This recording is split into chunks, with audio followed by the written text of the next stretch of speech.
Witam, dziś kolejne pióro Przemysława Marcińskiego. Kupujemy z takim oto etui i to model nazwany Pasek, wykonany z ebonitu i żywicy. Każde pióro dostarczone zostaje właśnie z takim drewnianym etui, które można wykorzystywać w różne sposoby, ale wracajmy do pióra. Tak jak mówiłem, ebonit, takie trochę konstrukcja tutaj ściętego cygara. Trudno bym do końca to mógł nazwać flattopem. I tutaj w środku widzimy właśnie poza ebonitem pasek żywicy. Na końcu takie zwężenie praktycznie do końca, ale obcięte i dlatego takie płaskie jest.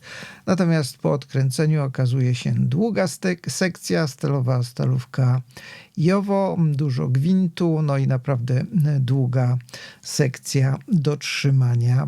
Tutaj w tym piórze jest taki uskok, bo korpus równo się skręca ze skówką i stanowi właściwie taką gładką całość. Natomiast długa sekcja, tak jak już mówiłem, przyjemna w trzymaniu. W zależności od tego, czy ktoś lubi trzymać wyżej czy niżej, tak może trzymać. Natomiast nie da się skówki z tyłu założyć, jednak przy piórkach Przemysława Marcińskiego nie ma tutaj żadnego problemu. Są dość długie, o ile nie bardzo długie.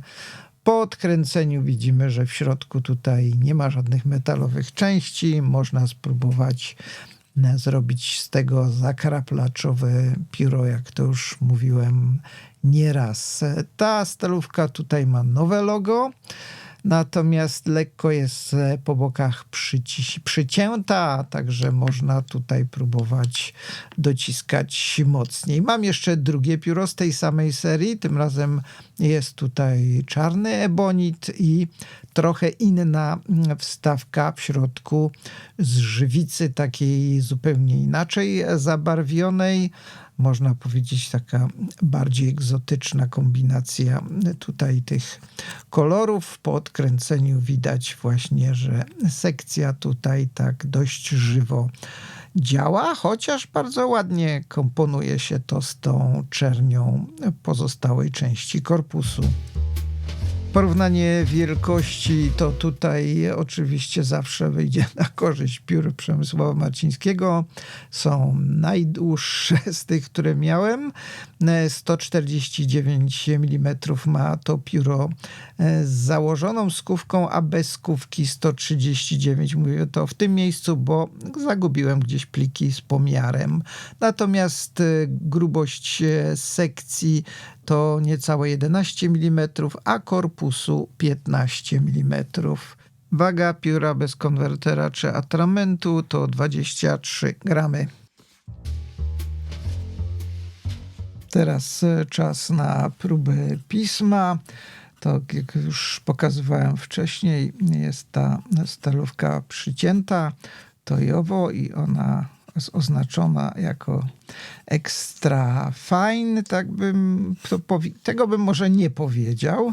Natomiast jest to cienka stalówka, widać, można docisnąć, pogrubia to. Natomiast zamoczyłem tylko stalówkę, w związku z tym nie wystarczyło tutaj atramentu do poważniejszych dociśnięć. Tak mniej więcej ta różnica linii wygląda przy dociskaniu.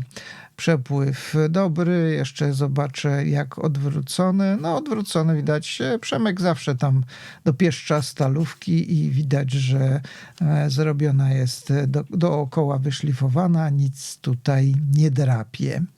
Tak wyglądają oba pióra w całości. Tak jak już mówiłem, ebonit z różnymi rodzajami żywicy. Jedna stalówka jest w jednolitym srebrnym kolorze, druga ma taki kolor złoty tutaj dodany dla uatrakcyjnienia wyglądu.